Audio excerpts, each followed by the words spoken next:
बाग फतक का जो मसला है ये जब चला ना तो सैयदा तशरीफ तो ले गई थी, तो हजरत सैयद अबू बकर सिद्दीक रज़ी अल्लाह तआला अन्हो ने जो कुछ सुन रखा था उसके मुताबिक बिल्कुल वो बरहक थे, उन्होंने वो जवाब दिया। सैयदा ने वो जवाब पाकर खामोशी इख्तियार की, चली गई। और वो अपने घर में रहती थी। जो रावी थे उस वक्त जो जानते थे कि सैयदा गई है और ये जवाब पाकर वापस आई है, अब वो कहते हैं कि जी वो तो नाराज रही, वो उन्होंने वो कलाम नहीं किया। अब हमारे नजदीक जो है सैयदा का इंतकाल 6 माह बाद हुआ, शियों के नजदीक 3 माह बाद हुआ, हमारे नजदीक हुजूर के विसाल के बाद सैयदा का विसाल, शियों के नजदीक 3 माह बाद। तो कह रहे तो वो तो बोलते नहीं थे। ओ भाई कहाँ है कि ये नमाज के लिए मस्जिद में जाती थी और आमना सामना होता था और वो सलाम करते थे, ये जवाब नहीं देती थी। बस वो उस रावी का अपना ख्याल है और वो सच्चा है, हम उसको कुछ नहीं कहते, उसने अपने ख्याल के मुताबिक बयान किया।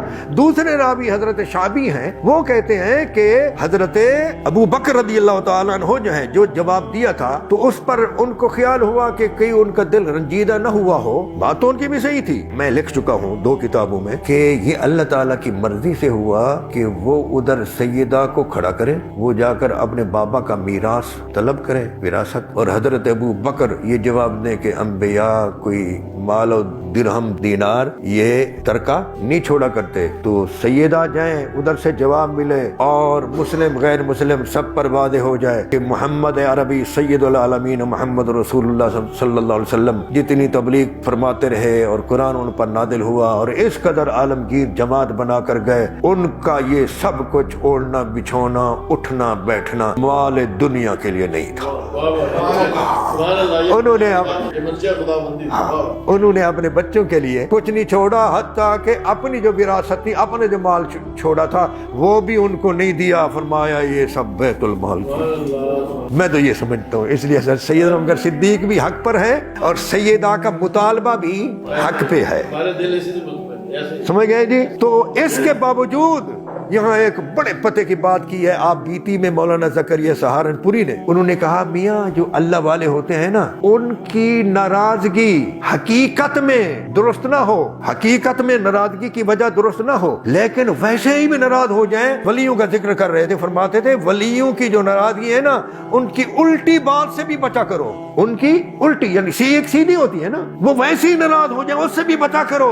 हाँ ये आप बीती में लिखा है। तो इसको मद्देनजर रखते हुए सैयद अबू बकर सिद्दीक चले गए। उन्होंने ये समझा कि शायद सैयदा नाराज है। तो उम्दतुल कारी में बुखारी की शरह है और ये बुखारी की जो हदीस है जी 3093 हाँ हदीस नंबर है बुखारी का। इसके तहत अल्लामा बदरुद्दीन ऐनी हनफी रहमतुल्लाह तआला अलैह जिनका विसाल हुआ 855 हिजरी में, ये अद्दारुल आलमिया का छापा है काहिरा से। तो इसमें इस हदीस के तहत जिसमें कि सैयदा का जाना जिक्र है उसके तहत लिखते हैं कि हजरत अबू बकर रज़ी अल्लाह तआला अन्हु को ख्याल पैदा हुआ तो वो जब सैयदा बीमार थी तो वो आए और उनके दरवाजे पर पहुंचे तो इजाजत तलब की, मैं आना चाहता हूँ। तो हजरत मौला अली रज़ी अल्लाह तआला अन्हु फरमाते हैं मैं उनसे पूछूंगा, इजाजत दे दी तो आप आना, इजाजत ना दी तो फिर माजरत। तो वो गए तो उन्होंने पूछा तो सैयदा ने अर्ज किया आप चाहते हैं कि मैं इजाजत दे दूं? तो फरमाया हाँ। मौला अली ने फरमाया हाँ। इसका मतलब यह है कि सहाबा और अहले बैत खुसूसन अबू बकर सिद्दीक और अहले बैत के दरमियान वो मामला था ही नहीं जो लोग बयान करते हैं। अगर वो होता तो क्यों कहते हैं जी। अच्छा ये इसकी सुनन कुबरा बैहकी की रिवायत है और तबकातुल कुबरा इब्न साद में भी ये है। तो इससे पहले एक रिवायत है वो भी शाबी से है। वो कहते हैं कि जब सैयद अबू बकर सिद्दीक को सैयदा के यहाँ अंदर आने की इजाजत मिल गई तो कहने लगे या बिन्त रसूलिल्लाह, ए रसूलुल्लाह की लख्त जिगर, मा खैरो ऐशे हयातिन, ऐसी जिंदगी जीने में कोई खैर नहीं, या ऐसी जिंदगी जीने में क्या खैर है। व अंते अलैया साखिततुन, जबकि आप मुझ पर नाराज हो। ये अहले इल्म के नजदीक ये वाव हालिया है, इसको यूं भी कहा जाता है दरा हाले के आप मुझ पर नाराज हो तो ऐसी जिंदगी में क्या खैर, ऐसी जिंदगी में क्या खैर।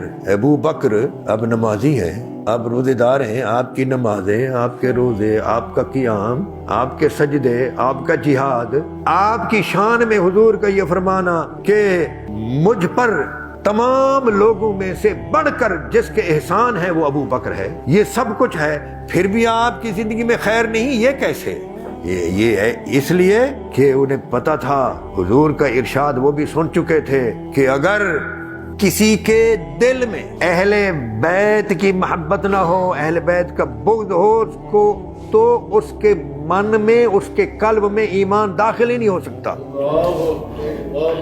اور پھر جس پر سیدہ ناراض ہوں تو حضور نے فرمایا جس پر میری بیٹی غضبناک ہوں یا میری بیٹی کو جو چیز غضبناک کرتی ہے وہ مجھے غضبناک کرتی ہے۔ یہ ان کا ایمان تھا، اس لیے فرمایا یہ صحابیت، یہ نماز، یہ روزے، یہ حج، یہ زکوٰۃ، یہ جہاد، یہ خیر و منزلت جو کچھ لوگوں نے سن رکھی ہے، یہ کچھ بھی نہیں ہے۔ کوئی خیر ایسی زندگی میں نہیں ہے جو میں جی رہا ہوں، اعیشھا، جو میں جی رہا ہوں میری اس زندگی میں کوئی خیر نہیں ہے جبکہ آپ مجھ پر ناراض ہوں۔ آگے ہے کہ آپ نے جو کچھ فرمایا تھا کہ وہ باغ آپ کو دے دیا جائے، اگر الگ سے وراثت سے ہٹ کر حضور آپ کو ہیبہ کر چکے ہوں، کیا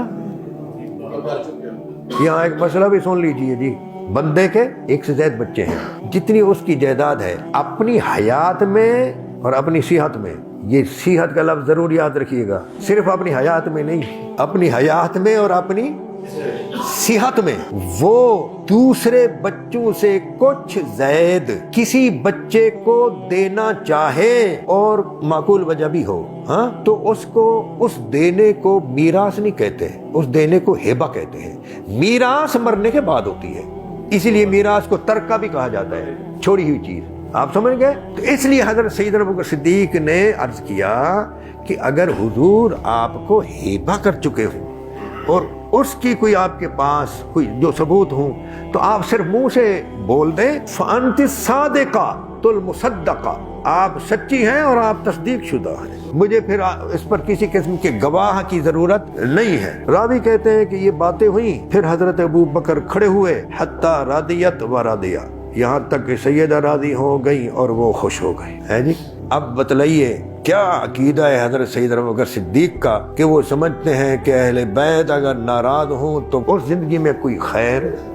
دوسری بات، دوسری حدیث جو ابن سعد میں ہے اور سنن کبری بیہقی میں ہے، جس کو امام بدر الدین عینی حنفی رحمۃ اللہ تعالی علیہ فرماتے ہیں وَهَذَا قَوِيٌّ جَيِّدٌ، یہ قوی سند ہے، جید عمدہ سند ہے۔ یہ واقعہ جو ہے اس میں اسی طرح اجازت مانگی، فدخل علیہا یترداہا، اور سامنے آئے اور راضی کرتے رہے، بات چیت ہوتی رہی، راضی کرتے رہے، تو بالآخر عرض کرنے لگے سبحان اللہ، واللہ ما ترکت الدار والمال والاہل والعشیرۃ، اللہ کی قسم میں نے اپنے گھر کو نہیں چھوڑا، اپنے مال کو نہیں چھوڑا، اپنے بال بچوں کو نہیں چھوڑا، والعشیرۃ، اپنے رشتہ دار اور کنبے کو نہیں چھوڑا، الا ابتغاء مرضات اللہ ومرضات رسولہ، مگر اللہ کی رضا اور اللہ کے رسول کی رضا کی خاطر۔ بات مک گئی؟ نہیں، وَمَرْضَاتِكُمْ أَهْلَ الْبَيْتِ، اور اے اہل بیت آپ کی رضا کے لیے۔ ہاں، یہ وہ ہے جس کی سند جید ہے، قوی ہے۔ اے اہل بیت میں نے تمہاری رضا کی خاطر یہ سب کچھ کیا ہے۔ جس کی رضا چاہی جائے، جس کی رضا مندی پر زندگی میں کوئی خیر نہ سمجھی جائے، ساری نمازیں وغیرہ بیکار سمجھی جائیں اور اس جینے کو مزیدار نہ سمجھا جائے، تو وہ افضل، بابا آدم علیہ السلام جس کا وسیلہ دیں وہ افضل یا بابا آدم افضل ہے جی؟ سیدہ کا بھی یہ ذکر آ گیا اور حضرت سیدنا ابوبکر صدیق کی زبان سے آ گیا۔